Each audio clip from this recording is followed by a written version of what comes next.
Assalamualaikum warahmatullahi wabarakatuh. Nama saya Ewi Desrawati. Saya ingin menjelaskan tentang pelajaran IPA pada struktur sistem pencernaan. Sebelum membahas pelajaran, saya akan menyampaikan tujuan dari pembelajaran. Yang pertama, untuk mengetahui nutrisi di dalam makanan. Yang kedua, dapat mengurutkan bagian dari sistem pencernaan. Di sini saya akan menjelaskan terlebih dahulu tentang nutrisi, yang mana di dalam makanan terdapat nutrisi seperti karbohidrat adalah sumber energi atau tenaga, contohnya terdapat pada nasi. Protein, ini adalah zat pembangun, contohnya terdapat pada tempe. Mineral, zat pengatur, contohnya terdapat pada kacang-kacangan. Selanjutnya vitamin adalah zat pengatur dan pelindung, terdapat pada buah-buahan. Dan terakhir, lemak. Lemak merupakan sumber energi juga, contohnya terdapat pada margarin. Dari nutrisi pada makanan ini akan diproses, yang mana proses pencernaan adalah mengubah makromolekul dan mikromolekul agar dapat diserap oleh tubuh. Contoh,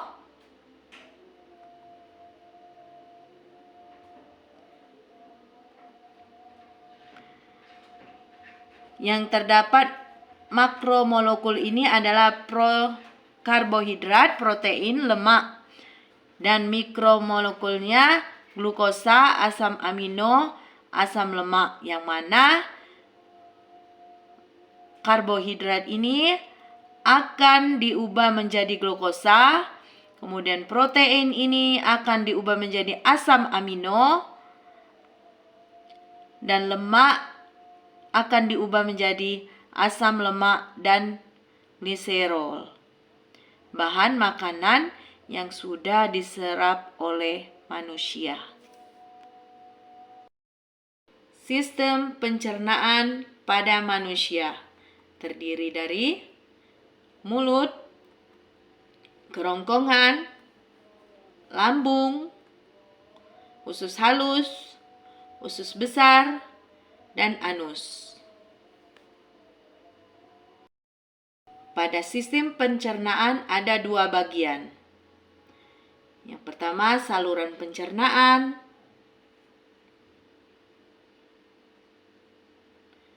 Kelenjar pencernaan. Pada saluran pencernaan ini, saluran yang dilalui oleh makanan seperti mulut, kerongkongan, lambung, usus halus, usus besar, dan anus. Kelenjar pencernaan ini kelenjar yang terdapat pada mulut, lambung, frankeas, usus halus, usus besar, dan hati. Mulut. Sistem pencernaan pada mulut. Di dalam mulut terdapat gigi, kelenjar saliva atau air ludah, lidah, yang mana gigi ini berfungsi untuk memotong dan mengunyah makanan. Ini disebut pencernaan mekanik. Kemudian pada air liur, air ludah mengandung enzim petianin atau amilase untuk mengubah amilin menjadi maltosa. Ini disebut pencernaan kimia. Lidah ini berfungsi untuk memindahkan makanan di dalam mulut yang sudah lembek berbentuk bulat disebut blus. Kerongkongan. Penghubung kerongkongan ke lambung adalah faring dan esofagus. Yang mana faring ini merupakan saluran yang memanjang dari belakang rongga mulut sampai ke esofagus. Dalam esofagus terdapat gerakan seperti meremas yang mendorong bolus ke dalam lambung. Gerakan ini disebut gerakan peristaltik. Lambung. Di dalam lambung ini terdapat otot lambung. Untuk memecah bolus disebut pencernakan mekanik.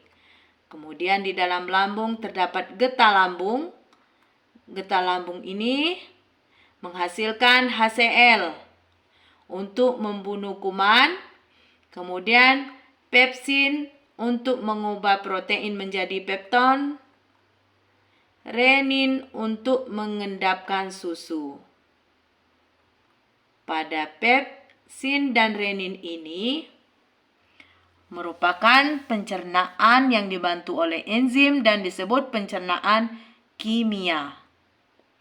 Pada lambung, bolus diubah menjadi bahan kekuningan disebut kimus atau bubur usus. Usus halus. Usus halus ini terbagi menjadi 3.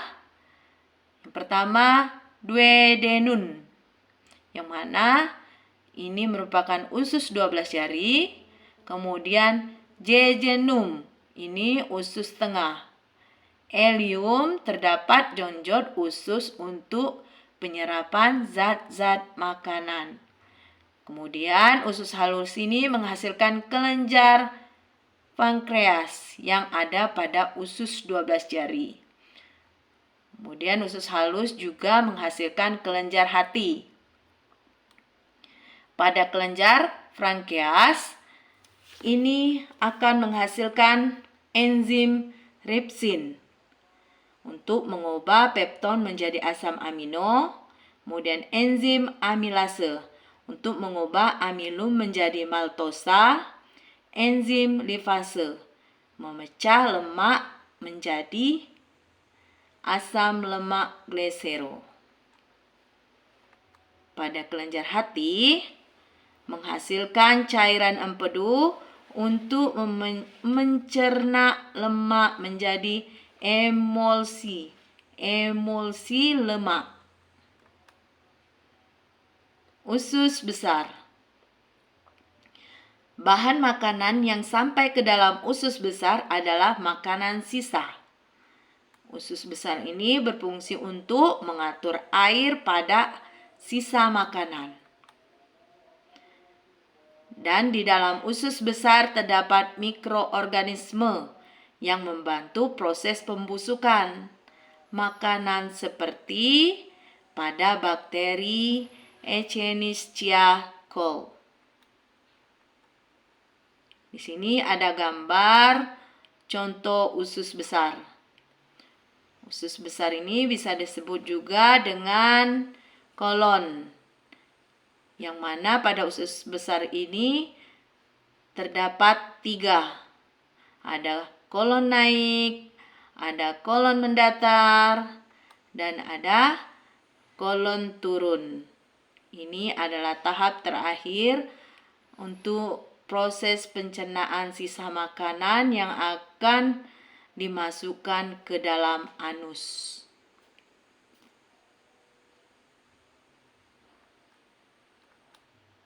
Demikianlah video tentang struktur sistem pencernaan. Semoga bermanfaat. Terima kasih. Wassalam. Sampai jumpa.